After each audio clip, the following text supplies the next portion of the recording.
तो चलिए स्टार्ट करते हैं हमारा पहला क्वेश्चन। हाल ही में अंतर्राष्ट्रीय श्रमिक दिवस ये कब मनाया गया है, यानी कि इंटरनेशनल लेबर डे। तो ये भी हाल ही में मनाया गया है 1 मई को। और ये दिवस क्यों मनाया जाता है? तो देखिए, दुनिया भर में जितने भी श्रमिक हैं यानी कि लेबर हैं, इनके योगदान को सम्मानित करने के लिए ये दिवस मनाया जाता है। और इस दिवस को मनाए जाने की शुरुआत कब से हुई थी? तो 1891 को पहली बार 1 मई को औपचारिक रूप से अंतर्राष्ट्रीय श्रम दिवस के रूप में मनाने की घोषणा की गई थी। और ये दिवस किसके द्वारा मनाया जाता है? ये मनाया जाता है इंटरनेशनल लेबर ऑर्गेनाइजेशन के द्वारा, यानी कि अंतर्राष्ट्रीय श्रम संगठन के द्वारा। इसकी स्थापना हुई थी 1919 में। हेडक्वार्टर स्थित है जेनेवा, स्विट्जरलैंड में। और प्रेजेंट टाइम में इसके डायरेक्टर जनरल कौन है? तो ये हैं गाय राइडर। यदि हम अदर ऑप्शन को डिस्कस करें तो 18 अप्रैल को क्या मनाया गया है? वर्ल्ड हेरिटेज डे, यानी कि विश्व विरासत दिवस, जिसकी थीम रही है shared culture, shared heritage and share responsibility. 25 अप्रैल को मनाया गया है वर्ल्ड मलेरिया डे, जिसकी थीम रही है zero malaria starts with me. 29 अप्रैल को मनाया गया है international dance day. Next question है, हाल ही में जापान ने ऑर्डर ऑफ राइजिंग सन से किसे सम्मानित किया है? तो ये भी हाल ही में सम्मानित किए गए हैं थंगजाम धबाली सिंह। और थंगजाम धबाली सिंह ये है कौन? तो देखिए, पेशे से ये एक तो एलोपैथिक डॉक्टर हैं और ये हैं MTF के संस्थापक। MTF यानी कि मणिपुर टूरिज्म फोरम, इसी के संस्थापक हैं, जिसकी स्थापना हुई थी 1970 में। और इन्हें सम्मानित किया गया है ऑर्डर ऑफ राइजिंग सन से। और क्यों सम्मानित किया गया है? तो देखिए, ये पुरस्कार उन्हें भारत में जापान की बेहतर समझ को बढ़ावा देने के लिए और दोनों देशों के बीच संबंधों को मजबूत बनाने के लिए दिया गया है। अब यदि हम बात करें जापान की, तो कैपिटल है टोक्यो, जो कि सेफ सिटी इंडेक्स 2019 की लिस्ट में पहले स्थान पर रहा है। यदि हम अदर ऑप्शन को डिस्कस करें तो किरण मजुमदार शॉ ये हैं बायोकॉम के संस्थापक, जिन्हें कुछ समय पहले ही ऑस्ट्रेलिया के highest civilian honour order of Australia से सम्मानित किया जा चुका है। M वेंकैया नायडू जी, जो कि प्रेजेंट टाइम में हमारे वाइस प्रेसिडेंट हैं, और इन्हें भी हाल ही में कोमोरोस के highest civilian honour order of green crescent से सम्मानित किया गया था। रामनाथ कोविंद जी, जो कि हैं प्रेसिडेंट, और इन्हें भी हाल ही में क्रोएशिया के highest civilian honour grand order of Tomislav से सम्मानित किया जा चुका है। नेक्स्ट क्वेश्चन है, हाल ही में किस भारतीय फुटबॉल टीम के पूर्व कैप्टन का निधन हुआ है? तो देखिए, भारतीय टीम के पूर्व कैप्टन, इनका नाम था चुन्नीलाल गोस्वामी। और जो चुन्नीलाल गोस्वामी थे, ये भारत के पूर्व फुटबॉल कैप्टन तो थे ही, साथ ही 1962 में जब इंडियन फुटबॉल टीम ने एशियन गेम्स में गोल्ड मेडल जीता था, तब उस समय कैप्टन यही थे। और इन्हीं का भी हाल ही में निधन हो चुका है। यदि हम अदर ऑबिचरी को डिस्कस करें तो हाल ही में हेमा भारली की भी डेथ हुई है, और ये एक स्वतंत्रता सेनानी और पद्मश्री से भी सम्मानित की जा चुकी हैं। माइकल रॉबिन्सन, इनके बारे में मैंने आप लोग बताया था, ये लिवरपूल के पूर्व खिलाड़ी रह चुके हैं। जबकि जो विजय मिश्रा हैं, ये ओडिया के जाने माने नाटककार और लेखक रह चुके हैं। नेक्स्ट क्वेश्चन है, हाल ही में गूगल पे इंडिया की नई सलाहकार कौन बनी है?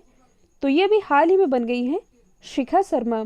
जो शिखा शर्मा है, ये एक्सिस बैंक की पूर्व CEO रह चुकी हैं, और अब यही गूगल पे इंडिया की नई सलाहकार के रूप में नियुक्त की गई हैं। गूगल पे आप सभी समझते हैं, ये UPI के लिए एक प्रमुख एप्लीकेशन है, जो कि अमेज़ॉन पे, पेटीएम आदि के लिए UPI की फैसिलिटी प्रोवाइड कराता है। अब यदि हम बात करें गूगल की, तो इसकी स्थापना की गई थी 1998 में। हेडक्वार्टर स्थित है कैलिफोर्निया, USA में। और प्रेजेंट टाइम में इसके CEO हैं भारतीय मूल के सुंदर पिचई। यदि हम अदर ऑप्शन को डिस्कस करें तो कुछ समय पहले ही संगीता रेड्डी ये बनाई गई हैं फिक्की की नई अध्यक्ष। चंद्रिमा शाह, तो ये भी हाल ही में इंडियन नेशनल साइंस एकेडमी की पहली महिला अध्यक्ष बनाई गई हैं। जबकि जो सोमा राय बर्मन है, ये बनी हमारी CGA यानी कि कंट्रोलर ऑफ जनरल अकाउंटेंट्स। जबकि CAG है राजीव महर्षि। CAG यानी कि controller and auditor general of India. Next question है, किस बैंक ने विकास अभय ऋण योजना की शुरुआत की है? तो विकास अभय ऋण योजना, इसकी शुरुआत की गई है कर्नाटक विकास ग्रामीण बैंक के द्वारा। और ये जो योजना है ये एमएसएमई उधारकर्ताओं की राहत के लिए शुरू की गई है। एमएसएमई यानी कि सूक्ष्म लघु मध्यम उद्योग के जो उधारकर्ता हैं उन्हें राहत प्रदान करने के लिए शुरू की गई है। और ये जो योजना है ये धारवाड़ कर्नाटक में उन उधारकर्ताओं के लिए शुरू की गई है जिनकी व्यावसायिक गतिविधियां कोविड-19 के कारण इफेक्टेड हुई है। और ये ऋण सुविधा मौजूदा एमएसएमई ग्राहकों के लिए होगी जो कि 29 फरवरी तक चालू रहे हैं। और इसके अंतर्गत 1 लाख रुपए तक का मैक्सिमम ऋण प्रदान किया जाएगा जिसमें सिक्योरिटी नहीं ली जाएगी। और इसी की पहल की है कर्नाटक विकास ग्रामीण बैंक ने, जिसका मुख्यालय स्थित है धारवाड़ कर्नाटक में। अच्छा, धारवाड़ कर्नाटक ये किसकी कॉन्स्टिट्यूंसी है? ये कॉन्स्टिट्यूंसी है प्रहलाद जोशी की। और प्रहलाद जोशी कौन है? तो ये है हमारे प्रेजेंट टाइम में coal and mine minister. Next question है, फीफा ने स्वास्थ्य कर्मियों को सम्मानित करने के लिए किस अभियान की शुरुआत की है? तो अभी हाल ही में फीफा के द्वारा #WeWillWin अभियान की शुरुआत की गई है। और इस अभियान के तहत उन हेल्थ वर्कर के सम्मान में एक स्पेशल वीडियो मैसेज जारी किया गया है जो कि कोविड-19 महामारी के दौरान समाज को सुचारू रूप से चलाने में लगे हुए हैं। और फीफा के द्वारा ही कुछ समय पहले ही pass the message to kick out corona virus, इस अभियान की भी शुरुआत की गई थी। लेकिन ये जो अभियान था ये कोविड-19 महामारी का सामना करने के लिए लॉन्च किया गया था। और वी विल विन इस अभियान की शुरुआत स्वास्थ्य कर्मियों को सम्मानित करने के लिए की गई है। आप एक चीज़ याद रखेंगे, pass the message to kick out corona virus, इस अभियान में विश्व के 28 फुटबॉलर को शामिल किया गया था जिसमें कि भारत की तरफ से शामिल हुए थे सुनील छेत्री। नेक्स्ट क्वेश्चन है, 2020 का निक्केई एशिया अवार्ड से किसे सम्मानित किया गया है? तो ये भी हाल ही में सम्मानित किए गए हैं प्रोफेसर टी प्रदीप। और प्रोफेसर टी प्रदीप ये है कौन? तो ये आईआईटी मद्रास के प्रोफेसर हैं और इन्हें साइंस एंड टेक्नोलॉजी के क्षेत्र में उत्कृष्टता के लिए सम्मानित किया गया है निक्केई एशिया अवार्ड से। इस अवार्ड के बारे में आप लोग बता देती हूँ। जो निक्केई एशिया अवार्ड है ये उन लोगों को दिया जाता है जिन्होंने सतत विकास और एशिया के भविष्य के निर्माण कार्यों में अहम योगदान दिया है। और ये अवार्ड हर साल 3 कैटेगरी में दिया जाता है, साइंस एंड टेक्नोलॉजी यानी कि विज्ञान और प्रौद्योगिकी, आर्थिक और व्यावसायिक नवाचार और संस्कृति समुदाय। इन 3 क्षेत्रों में दिया जाता है जिसमें कि प्रोफेसर टी प्रदीप को दिया गया है साइंस एंड टेक्नोलॉजी के फील्ड में। यदि हम अदर ऑप्शन को डिस्कस करें तो कुछ समय पहले ही जो डॉक्टर नीति कुमार है ये सम्मानित की गई हैं SCRB वुमेन एक्सीलेंस अवार्ड से, यानी कि science and engineering research board के द्वारा वुमेन एक्सीलेंस अवार्ड से सम्मानित की गई हैं डॉक्टर नीति कुमार। नवीन पटनायक जो कि ओडिशा के मुख्यमंत्री हैं, इन्हें कुछ समय पहले ही पेटा इंडिया के द्वारा हीरो टू एनिमल अवार्ड से सम्मानित किया गया। जबकि जो पायल जांगीड़ हैं इन्हें bill and Melinda Gates foundation के द्वारा चेंज मेकर अवार्ड से सम्मानित किया जा चुका है। तो ये सभी आप याद रखेंगे। नेक्स्ट क्वेश्चन है, मनरेगा के तहत सबसे ज़्यादा रोजगार देने वाला राज्य कौन बना है? तो देखिए ये अभी हाल ही में बन गया है छत्तीसगढ़। जो छत्तीसगढ़ है ये मनरेगा के तहत रोजगार देने के मामले में टॉप पर रहा है। और यदि पूरे देश में देखा जाए तो मनरेगा के तहत जो रोजगार दिया जाता है इस मामले में 24% अकेले योगदान है छत्तीसगढ़ का। अब यदि हम बात करें मनरेगा की तो देखिए इसमें कन्फ्यूज़न होता है, एक होता है नरेगा। तो मैं आप लोग बता दूं, नरेगा यानी कि national rural employ guarantee act 2005, इसी का परिवर्तित नाम है मनरेगा। मनरेगा यानी कि Mahatma Gandhi national rural employment guarantee act. तो नरेगा का जो परिवर्तित नाम है मनरेगा, ये किया गया था महात्मा गांधी जी की जयंती पर 2 अक्टूबर 2009 में। और इस एक्ट के तहत वित्तीय वर्ष में यानी कि पूरे 1 साल में ग्रामीण इलाकों में रहने वाले जो ग्रामीण क्षेत्र के निवासी उन्हें 100 दिन का रोजगार उपलब्ध कराया जाता है।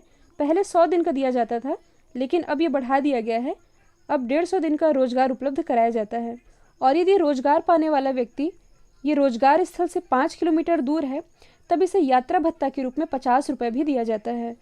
तो ये फैक्ट है मनरेगा से रिलेटेड जो कि आप याद रखेंगे। नेक्स्ट क्वेश्चन है, हाल ही में दुनिया का सबसे ज़्यादा देखे जाने वाला कार्यक्रम कौन बना है? तो देखिए ये बन गया है रामायण। आप सभी जानते हैं ये है 1980 के दशक का सीरियल और दुनिया भर में सबसे ज़्यादा देखे जाने वाले कार्यक्रम में इसने वर्ल्ड रिकॉर्ड बनाया है। और 16 अप्रैल 2020 के दिन पूरी दुनिया भर में इस पौराणिक कार्यक्रम को 7.7 करोड़ दर्शकों के द्वारा देखा गया है। अच्छा, रामायण इसके रचयिता कौन थे? तो इसके रचयिता थे महर्षि वाल्मीकि, जबकि रामचरितमानस के रचयिता थे गोस्वामी तुलसीदास। इसमें अक्सर हम कंफ्यूज हो जाते हैं, इसलिए ये आप याद रखेंगे। और जो रामायण आप दूरदर्शन में देख भी रहे होंगे लॉकडाउन के दौरान, ये रामानंद सागर के द्वारा लिखित है, यानी कि जो सीरियल है ये डायरेक्ट किया गया है रामानंद सागर के द्वारा ही, जिसे कि 2003 में दुनिया में सबसे ज़्यादा देखे जाने वाली पौराणिक सीरीज़ के लिए लिम्का बुक ऑफ रिकॉर्ड में अपना नाम भी दर्ज कराया था। नेक्स्ट क्वेश्चन है, पीएनबी हाउसिंग के अंतरिम एमडी और सीईओ के रूप में किसे नियुक्त किया गया है? तो ये भी हाल ही में नियुक्त किए गए हैं नीरज व्यास। और जो नीरज व्यास है ये किनका स्थान लेंगे? ये स्थान लेंगे संजय गुप्ता का, और इन्हें 8 महीने की अवधि के लिए संजय गुप्ता के स्थान पर नियुक्त किया गया है। अब यदि हम बात करें पीएनबी की, यानी कि पंजाब नेशनल बैंक की, इसकी स्थापना की गई थी 12 अप्रैल 1894 में। हेडक्वार्टर स्थित है नई दिल्ली में। प्रेजेंट टाइम में इसके अध्यक्ष हैं सुनील मेहता, जबकि एमडी और सीईओ हैं एसएस मल्लिकार्जुन राव। यदि हम अदर ऑप्शन को डिस्कस करें तो कल मैंने आप लोगों को बताया था टीएस तिरुमूर्ति के बारे में, जिन्हें भी हाल ही में यूनाइटेड नेशन में भारत के नेक्स्ट एम्बेसडर के रूप में नियुक्त किया गया है। और राजीव कुमार कौन है? तो ये भी हाल ही में पीईएसबी के नए अध्यक्ष बने हैं, यानी कि पब्लिक इंटरप्राइजेस सिलेक्शन बोर्ड, इसके नए अध्यक्ष बने हैं राजीव कुमार। कल मैंने आप लोगों से पूछा था वर्ल्ड वाइड फंड इंडिया ने अपने पर्यावरण शिक्षा कार्यक्रम का ब्रांड एम्बेसडर किसे बनाया? तो इसका राइट आंसर था विश्वनाथन आनंद। अब आप लोगों के लिए आज का सवाल है, इम्यूनिटी सिस्टम को बढ़ावा देने के लिए मध्य प्रदेश गवर्नमेंट के द्वारा किस योजना की शुरुआत की गई है? तो इसका आंसर कमेंट बॉक्स में दीजिएगा और वीडियो को ज़्यादा से ज़्यादा लाइक और शेयर कीजिएगा और अपना फीडबैक भी ज़रूर दीजिएगा। तो आज के लिए इतना ही। Thank you so much.